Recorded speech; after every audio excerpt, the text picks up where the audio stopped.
It's day 4 of making music every day on the OP-1 field, and let me tell you team, today has been hard. Not because of a lack of motivation, but mostly a lack of inspiration and a lack of time. But a little birdie told me that something is better than nothing, and of course that little birdie is Steve.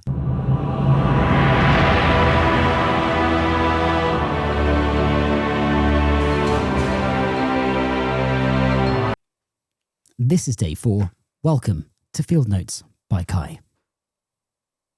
And yes, that's Fig.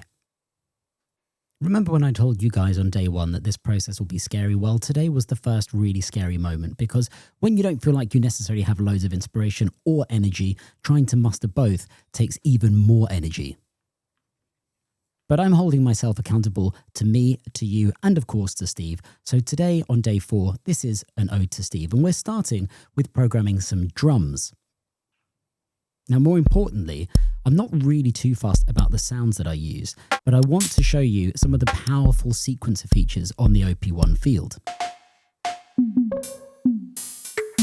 This sounds like it has a really nice set of sounds, so let's go with this.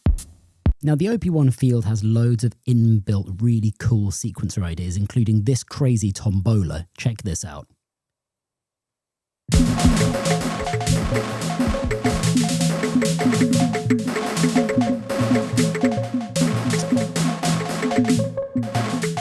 So those little blue dots represent every single key that you press, and then you can change so many parameters that show up on the screen in this really cool ways. You can basically change the little gaps where the notes will fall through and into, so you can contain them by keeping the walls solid. You can even change things like the speed of the shapes. So you can change the G-force and the bounce of the little balls inside that represent the notes. It's just so much fun. Here's Nana, and this is the moment when he just destroys the set. Oh my god. Anyway, one of the other sequences is the finger sequencer. And again, look at this awesome little graphic representation on the screen. And you basically can choose to have this in drum mode or synth mode. And it's a very easy way to program some drums.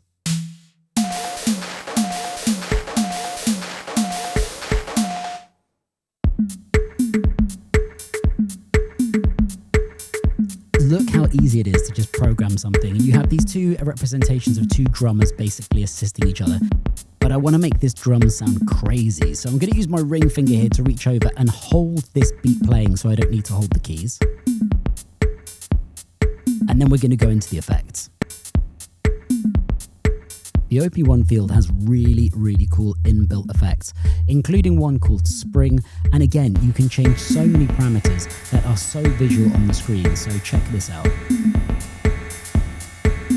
You get a visual representation of 2 springs. You can elongate, stretch out, or coil up the springs.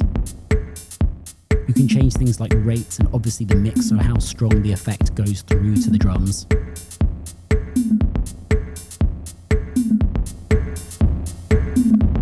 And you can create some really wacky stuff. Oh, and here's Fig. What I want to go to though is the phone effect. How cool is this? And once again, look at all of the different parameters that we can play with.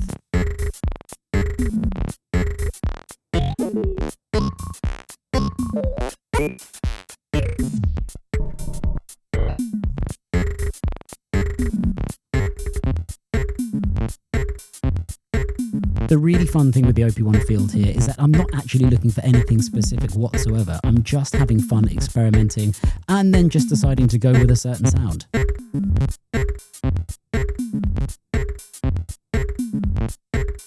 I think the thing that I love the most about this is that you can try and recreate this, but you'll never recreate 2 drum sounds or synth sounds that sound exactly the same. And that's what's so much fun about the OP-1 field.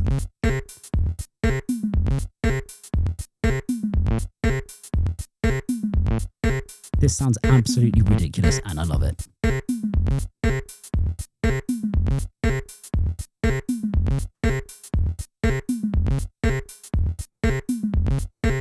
So we're going to take the hold off and then we're going to record this down.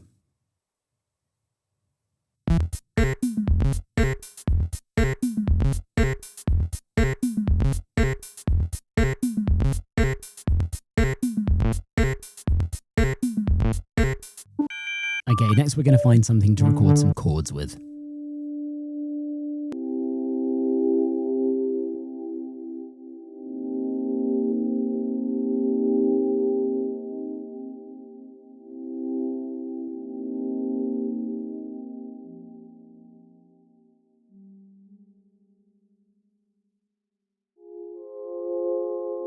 So I've decided to go with an F minor chord here as my third chord, but I quickly realized that going for an inversion of an F minor, so changing the structure, there we go, makes it sound a little more lush.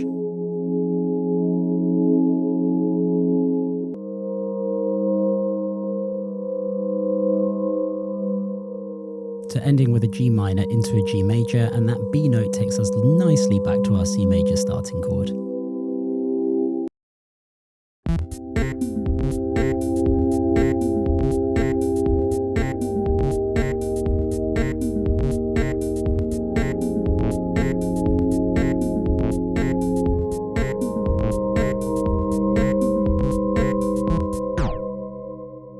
Now we're going to find a bass note, and once again, we're going to go a little bit crazy in terms of how this sounds. So let's get a nice sub bass, and then we're going to go back into our effects menu, and we're going to go for the terminal sound effect, because the terminal sound effect is essentially a bit crusher. Check this out.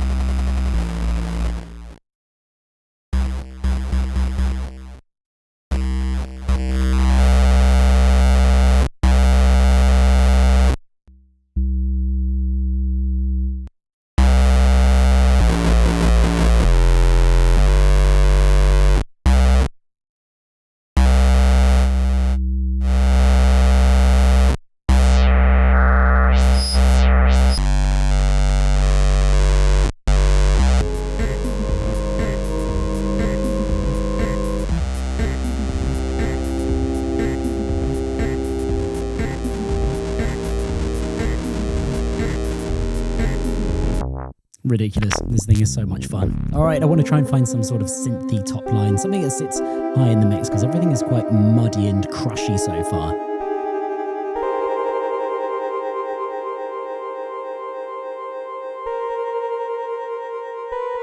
This will do. It matches the harmony quite nicely. Now I'm going to add an effect to this as well, called the CWO. You get a lovely representation of a cow, and once again, loads of different parameters to mess with the various knobs. Honestly, this thing is so powerful, and the possibilities really are only limited by your own sense of creativity.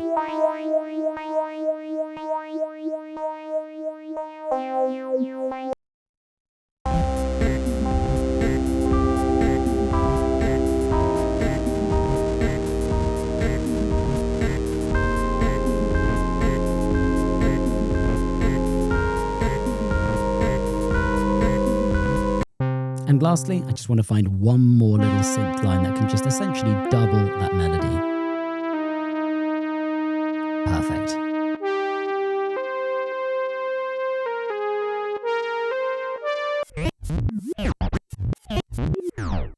And there it is, my friends. A rather wacky day 4. This is Ode to Steve.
And that's it. Guys, once again, thank you so much for watching. All of your comments and feedback has been so lovely, and I really, really value your support. And I hope you join me for day 5 and beyond. For now, this has been Field Notes by Kai, and until day 5, take care and see you soon.